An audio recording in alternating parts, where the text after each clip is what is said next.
is Steve Tortorello, promoter of Warrior Wrestling, and you are Drinking with Mo.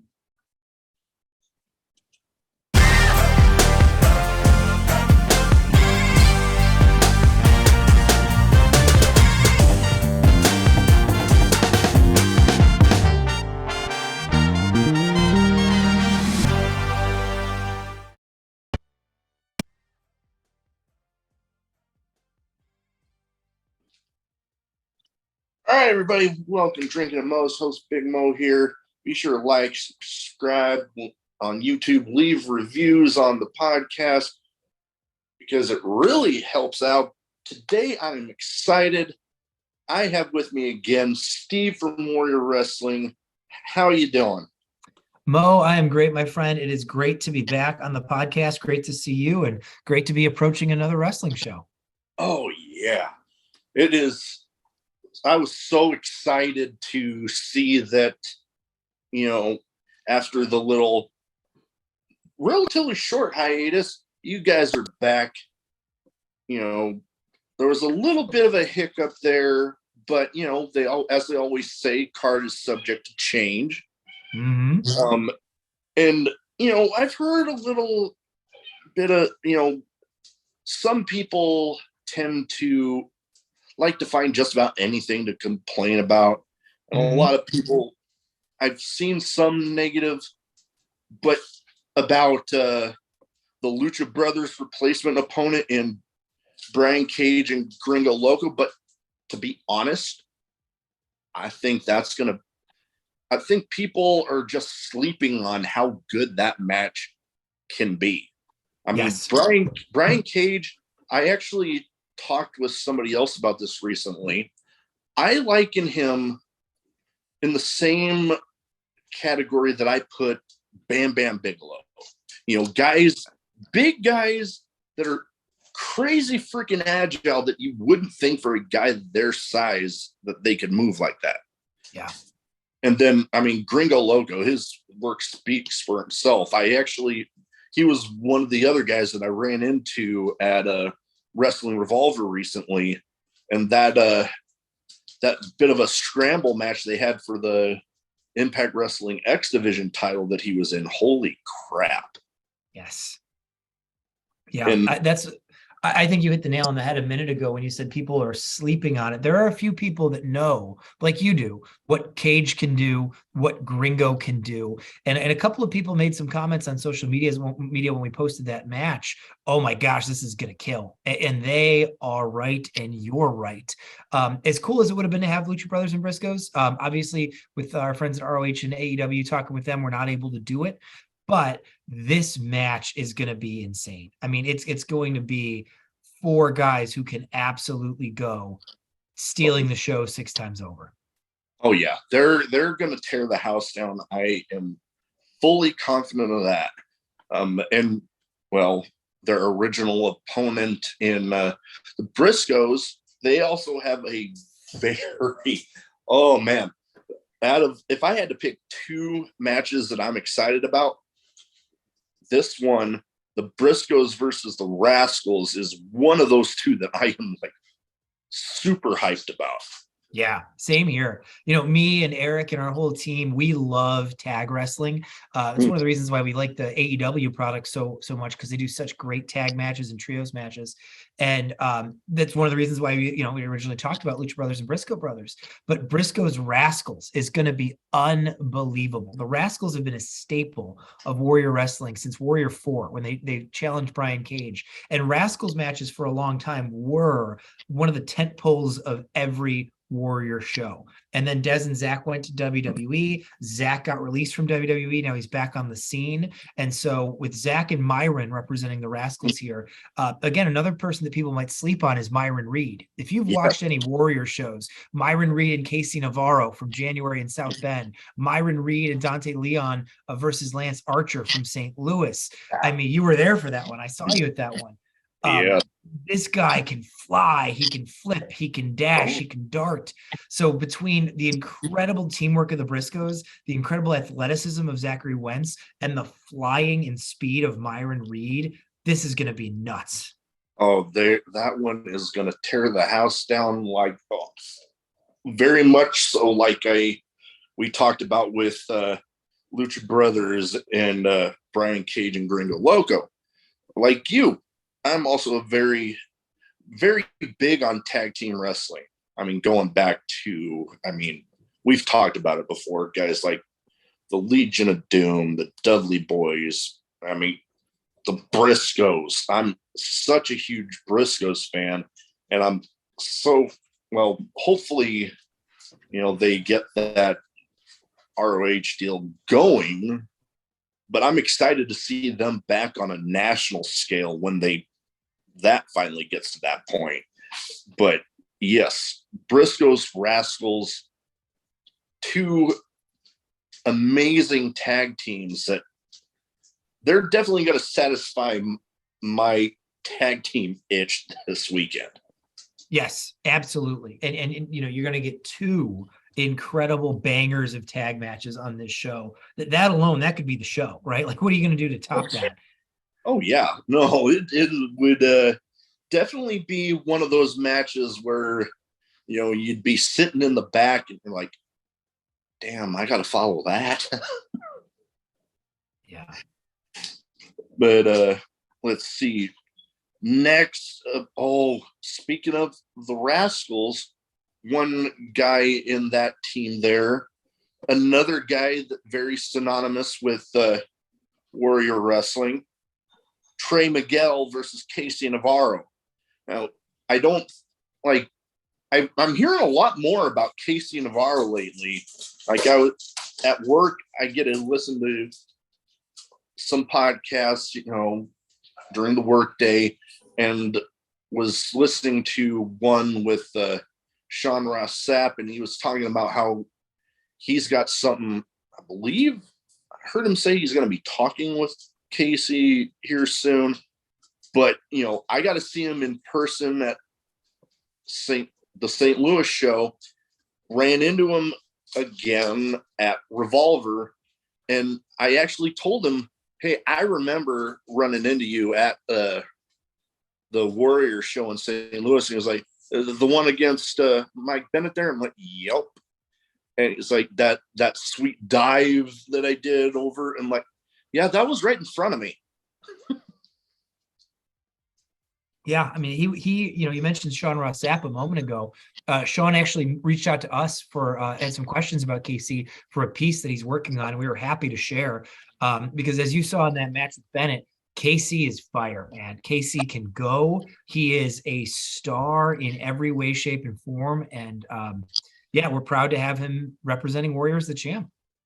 Yes, and very that match right there, very similar styles between Casey Navarro and Trey Miguel. Both can do the high flying, and both can the agility between the two is going to be crazy. Yeah. It is you talk about speed, you talk about height. Casey and Trey is going to be crisp. The kicks, the pins, the reversals, the snaps off the ropes. It's going to be crisp. Oh, yes. Very much so. I actually, and we'll go more into this later, I actually just had to re-upload Pro Wrestling TV, which this show will be streaming on. I can't wait. I am so freaking excited. That match. Ooh. And we talk about, the crispness and everything of that match. One of the other two matches, like I said, there's so many matches you can pick from to be excited about on this show. But like I said, if I had to pick two, the one was the Briscoes versus the Rascalz. The other one, the one I'm going to bring up next, a guy that he's like one of my absolute favorite active guys right now, Eddie Kingston versus Calvin Tankman. That match, if I had to pick a word to describe how I feel like that match is going to go, intense. Yes. I think that match is going to be, to use the old Jim Ross term, a slobber knocker. In the literal sense, they're going to knock the slobber out of each other's jaws. That is going to, yes, I would have to 100% agree with you. Slobber knocker, barn burner, just all out intensity. Like, that is one, like I mentioned before with you, a few of the guys that I'm a fan with is just with the intensity with them. And good Lord, Eddie Kingston has that in spades. Yes. And then you have him going up against a guy like Calvin Tankman, who, for those that might not be wholly aware of him, I mean, he's been all over MLW, Freelance, Wrestling Revolver, GCW, and good Lord, I doing my homework to double check for this episode. I mean, he's been in there with Deppen, AJ Gray, and all sorts of freaking scramble matches there in Game Changer. That, holy crap, I know. Oh man, I'm like, I want to see that match now. Yes. Yeah, no, it is. I mean, just think about the physical collision of Eddie Kingston and Calvin. Think about what it's going to look like when their forearms smash each other. It's literally going to just be like two bulls locking horns. Yes. And I mean, both of those guys have already this year had so many matches that could be described exactly like that. I mean, think of, good Lord, Eddie Kingston going up against the likes of the wars he's had with Jericho, Tomohiro Ishii. Yep, that's what I was going to say. God, that match. Oh, one of my personal favorite matches of the year, to be honest. Yeah. Well, it was a fight, and that's the thing. There's all different types of wrestling, and it's all good in its own way. And I love, we were talking earlier, I love tag matches. You love tag matches. I like lucha stuff. I like technical stuff. I like crisp stuff. But sometimes you got to change it up, and you just got to see a hoss fight. And that's what Eddie Kingston brings to a card. Again, he's not hitting any swantons or hurricane ranas. He's hitting you with a back fist and an elbow. That's what he does. Oh, man, yes. Totally agree. And we talked a little bit before recording the figure collection. I actually recently bought his apparently newly released AEW figure. I'm hoping to get that autograph someday. And I got his, oh, you know what? I don't believe it was this year, although I could be mistaken, when he had that little feud there with Miro. Mm-hmm. That's another, hoss fight right there. Yeah. When he had that whole thing where he was coming down to the ring, Miro had that whole Redeemer deal, and Eddie Kingston just microphone out like he was gonna say something on the way to the ring and just said, "Redeem these nuts," and just ran in at him. Oh, loved it. That was All Out last year. I was there for that match. Oh man, I am so freaking jealous, man. Yeah, it was pretty damn cool. I've never, and I've kind of joked with the few, including guys that I mentioned that I've met up with that wrestle for AEW. I'm like, I've always wanted to go, but the closest y'all ever come is Kansas City, maybe Chicago, but that's a little bit further away from me though. Yeah, well, you've got to make the trek one day, whether it's the night before Thanksgiving or for All Out Week. Seeing AEW in Chicago is definitely worth it. Oh yeah, no, everything. Like, there's been maybe one of their pay-per-views that I've missed this year, and that just happened to be because I was traveling home from the St. Louis show. Okay. That same day. But yeah, no, every one of them that comes through Chicago, it's like you watch. And one thing that I like, also with Warrior shows, I love watching the crowds when there's, the camera pans the crowd for a bit, and when you can just see the absolute fun that they're having, I'm like, oh man, I want to be there. Yeah, well, that's when wrestling is great, right? Like I often compare wrestling. I don't know if I've shared this analogy with you, but to me, the closest thing when it's going well is like college basketball. If you ever watch a college basketball game during March Madness, or usually not even during March Madness, because those are at neutral sites, but like a home college basketball game in the winter, and you see that student section, they're going crazy. And if you're flipping channels and you come across that, you stop and watch for a minute because you're pulled in to that energy. And when wrestling is at its best, it's like a college basketball game. You're flipping channels, you go, what's going on here? I want to watch this and I want to be part of this. Absolutely. I don't believe we talked about that before, but I 100% agree. Next match, one member in this match we've seen pop up there on AEW, talking about AEW, and another guy who I recently, just a couple days ago, talked to for my show that his episode will be coming out later. Matt Knicks versus Luigi Primo. Yes. I'm excited about that one because I've met Matt Knicks before, so I know everything that he can do. And Luigi Primo, while I'm not as familiar with him as I am with Matt Knicks, that match is another kind of like I mentioned with Lucha Brothers with their opponent, and some people kind of sleeping on that match. This match, I would like to think is a little bit of a sleeper match because I hear people not really taking Luigi Primo seriously, but everything that I see from him, I'm like, okay, I can dig him.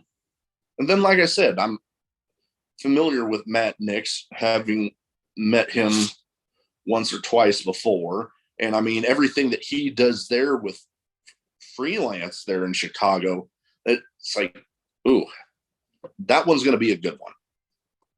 Yeah, agreed. And again, people sleep on Matt Knicks, like you said. The people who are freelance fans know what he can do and what he's capable of. He is a great wrestler and a great character wrestler in his own right. And Luigi Primo, the same. Obviously, he's got a lot of buzz right now, and the pizza dough gimmick is great, but he as an all-around performer is really, really great as well. And I think when you put those two creative minds in one ring together, and they're both guys that can wrestle and can have fun, and the people are expecting fun out of them, I think you're going to get a really good product. Oh yeah, and that's definitely one match that I would definitely feel like would be just an overall fun match to watch, knowing what both of those guys are capable of. Yeah. Next on the card that I had, well, we talked about a handful of AEW people. Sky Blue versus, and correct me if I'm wrong, Queen. I can't pronounce that last. Aminata. That's what I was thinking. Yep. As I'll admit, not as familiar with some on the card as I am with her. But no, dog wanted to say hello here for those watching on YouTube. But familiar with Sky Blue. She's been doing some pretty great things there on AEW. And when I was doing my homework for the show, because like I said, I'll admit, not as familiar with Queen Aminata as I am with Sky Blue. Sure. I was like, oh, her and Sky Blue have actually teamed quite a bit there with AEW, and she's also shared the ring. Let me check my notes here again. Oh, Sky Blue, Madison Rayne, and Warrior Wrestling Women's Champion Athena. Yes. Yeah, so that's an interesting combo because, like you said, they've teamed quite a bit. They're actually close friends and have a great respect for one another. And people who've seen our shows know that Sky Blue can go, right? People think, oh, she's cute, she's fun, but she can fight, she can kick, she can wrestle.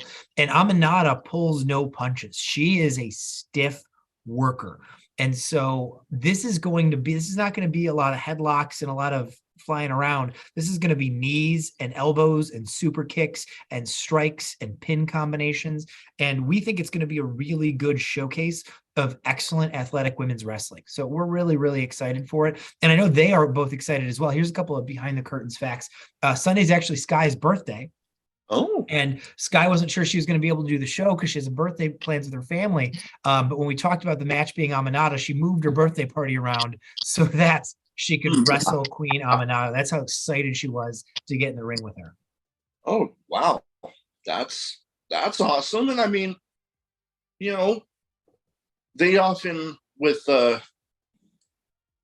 when you were talking about them teaming together and the chemistry and how it kind of reminds me back to the old ECW days with some of the interviews you've heard with Paul Heyman talking about how the Dudley Boys got together, how they were such great, you know, them being great against, it's like, boom, put together.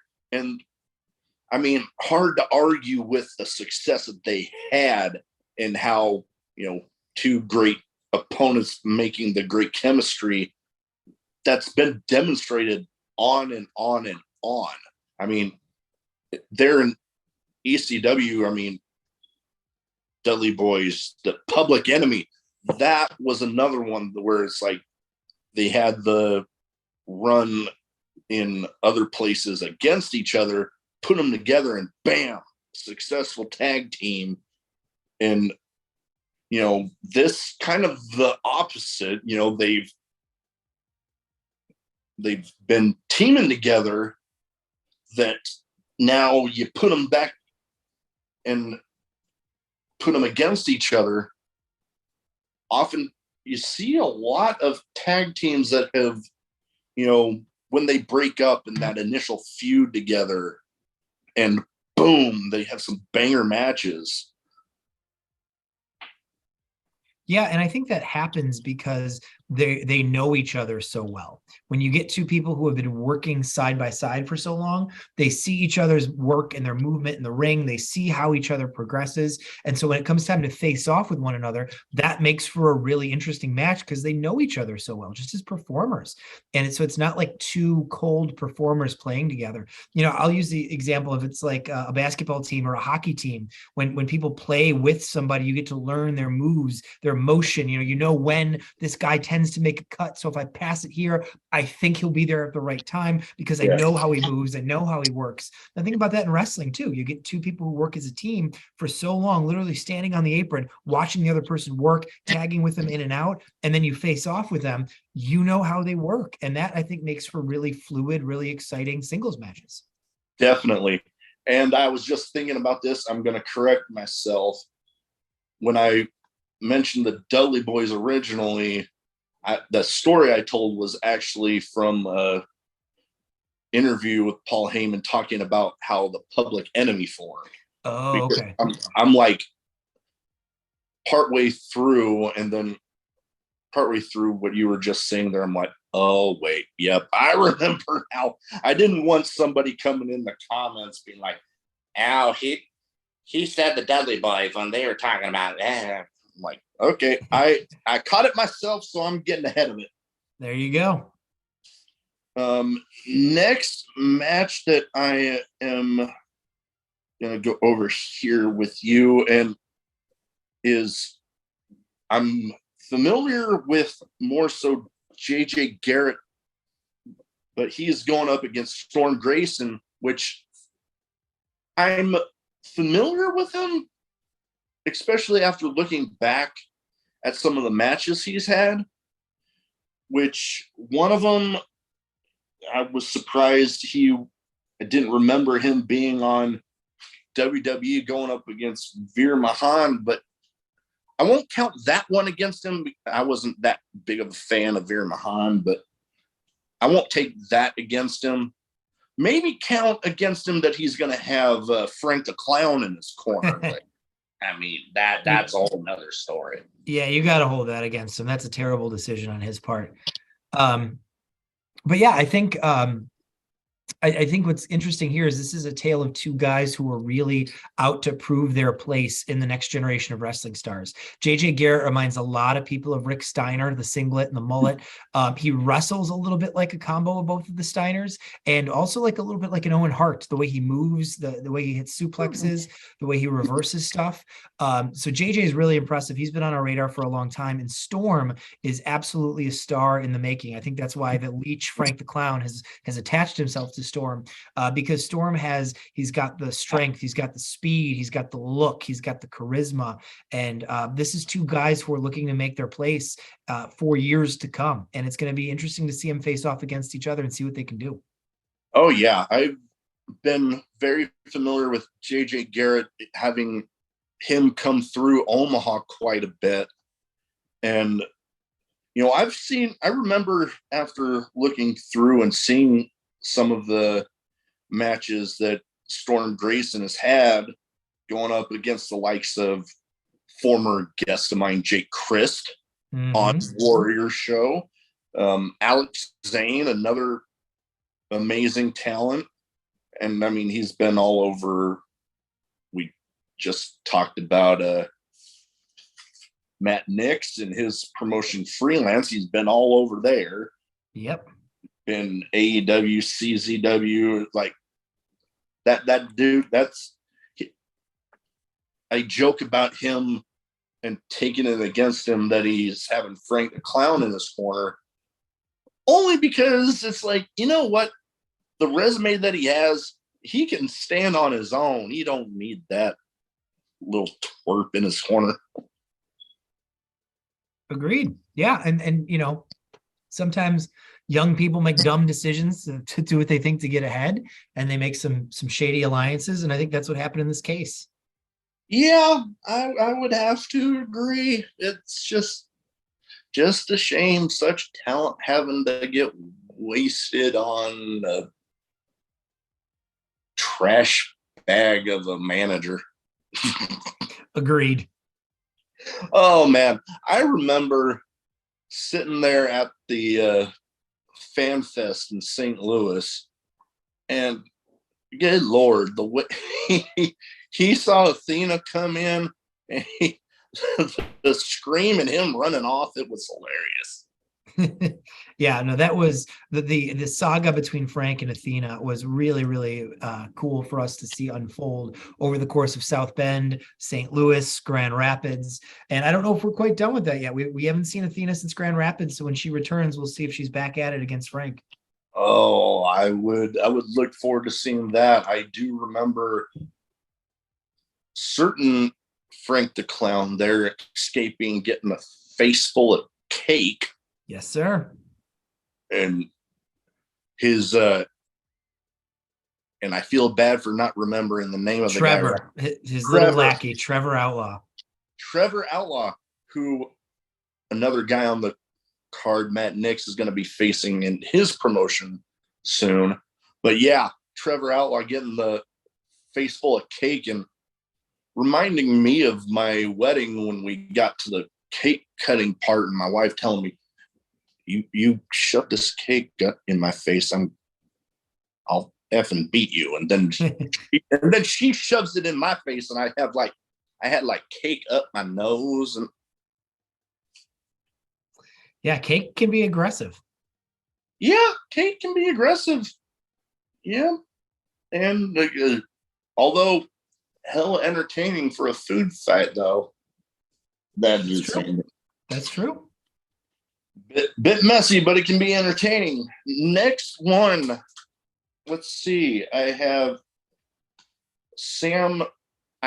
Again, a name that I know of the guy, but I can't pronounce his last name for shit. Sam Beale? Yes, Sam Beale versus. Oh wait, okay. Sam Beale versus, and I might have put the wrong in my notes here. I'm noticing. No problem. Yeah, it's Sam Beale and Jordan Kross. Jordan Kross. Yes, I mistakenly in my notes put a double on there, but Jordan Kross. Sam Beale, a little bit familiar with him. I mean, 2020, I remember watching him at a Warrior show. Mm-hmm. He's been all over Impact and Game Changer. So a dude that can go, not so familiar with his opponent, but you know what? When it comes to wrestling, I'm always excited seeing people that, you know, maybe I'm not as familiar with, you know, maybe end up becoming a new fan of theirs. Yeah, and that's a big part of what we try to do, right? We want to give the fans people that they know and that they're excited to see, as well as people that they've never heard of, and that they walk away going, yeah, I came to see Phoenix and Pentagon, but I left saying JJ Garrett is awesome, or Jordan Kross is awesome. Great. That's what we're aiming to do. Yep. And I'm looking forward to it because, you know, like I just said, not as familiar, but you know what? I'm getting to see something new. And there's always a bit of fun in seeing something new, especially when it comes to professional wrestling and people like you and me that have watched so much of it that it doesn't feel at times that there is so much that can actually be new. So when you actually come across it, it can be pretty fun. Yeah, agreed. That's part of the excitement is the discovery. Yeah, you want to see things you know, but you want to discover things you don't know. Exactly. And which is, I mean, going into some of the matches that we talked about previously, you know, we talked about sleeping on the Lucha Brothers versus Brian Cage and Gringo Loco. Is like, well, the other one side of the card, you have the Lucha Brothers, established tag team. Then on the other side, you have Brian Cage, Gringo Loco. Well, maybe not so much of a established tag team, both amazing competitors in their own right. So something new. You get to see them team together. Who knows? The agility that both of those have could match up very well with the likes of the Lucha Brothers. Exactly. It's the unexpected or something new. And this, well, we pretty much went over the card. This question that I have for you, if you can't give too much detail, understandable. We mentioned a little bit at the beginning of the episode that there was that switch because it was originally supposed to be Lucha Brothers versus the Briscoes. And there was the talk you guys had with those at Ring of Honor AEW about needing to switch that match up. What did that conversation kind of go like, if you can elaborate some? Sure. What I can say was super friendly conversation over email with a variety of folks in AEW, ROH, who we consider ourselves, you know, good, close working relationship with. Super kind and nice and not mean or angry in any way. You know, I think Ring of Honor is in an interesting position in that it's a brand that has existed since acquired by Tony Khan. They've only had two shows. They had the Super Show and the Death Before Dishonor show. And much of the talent on Ring of Honor is AEW talent that appears on Ring of Honor. The Briscoes are in a unique position where they are signed solely to Ring of Honor. And so I think there's just some crossed wires about organizing matches for them outside of Ring of Honor now. And they'd been able to organize matches on their own for a while and been able to do a lot of different things. And then when they kind of signed this exclusive Ring of Honor deal, there wasn't clarity about what they could and couldn't do with other AEW talent. And so it just took kind of sorting that out with everybody involved. And obviously AEW is interested in preserving that potential matchup down the line, possibly for a Ring of Honor pay-per-view.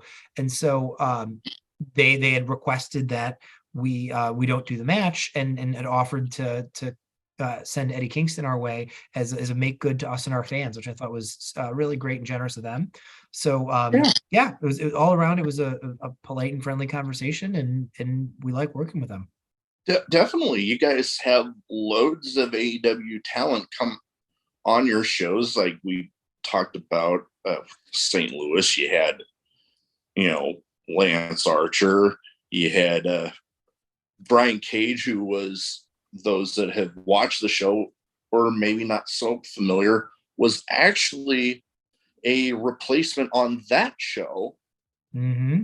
But both AEW talent, and both amazing.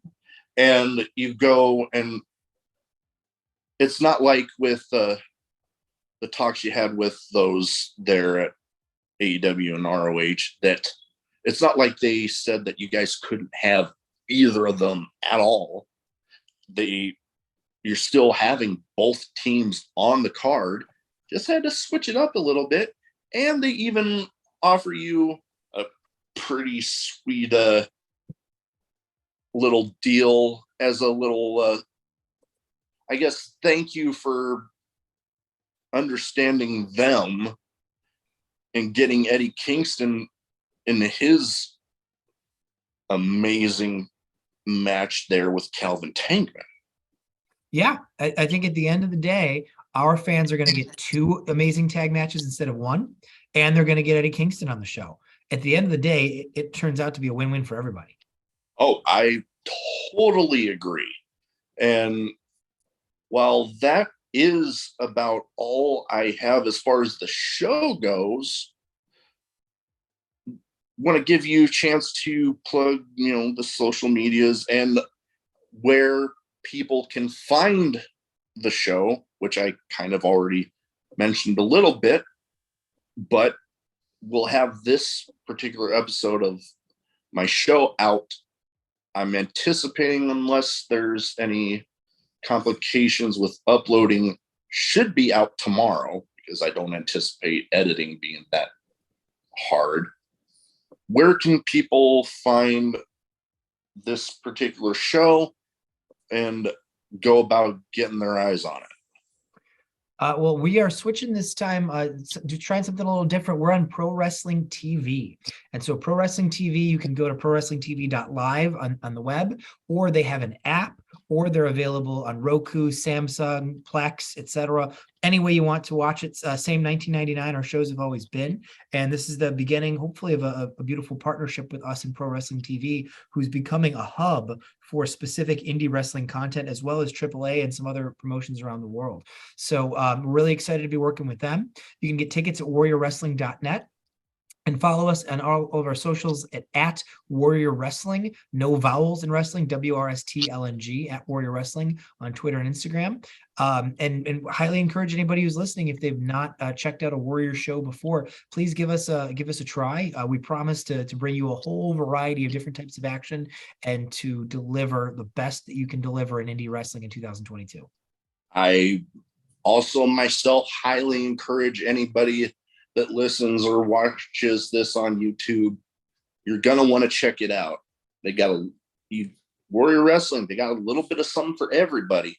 They got the Lucha, they got the, like we talked about just a little bit ago, the intensity, the house fights with guys like Eddie Kingston, Calvin Tankman.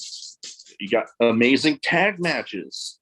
Just like I said, a little bit of something for everybody. You won't be disappointed. That's the hope. So please check us out, and we'd like to see you guys at the show, or give us your feedback by watching online. Yes, and I hope anybody that has a chance, whether you're there live or watch it on Pro Wrestling TV. Get your eyes on it. But like I said, that is about all I have. I want to thank you again so much for taking the time to talk to me. This is like the third time we've done this. I love doing these with you guys, getting to talk about the previewing the show coming up. And as always, welcome back anytime. Thank you, Mo. It's a pleasure to talk to you. It was great to see you down in St. Louis a few months ago. And looking forward to the next time I get to see you in person, big man. Oh, yeah. No, I'll definitely be keeping an eye on the time that I can make it out again. I had such an amazing time that first time and just so hyped about getting to do it again. Sounds good, buddy. Well, you keep us honest and watch the stream and tell us how we're doing, and we'll connect again. Will do. Thank you very much. Thanks, Mo.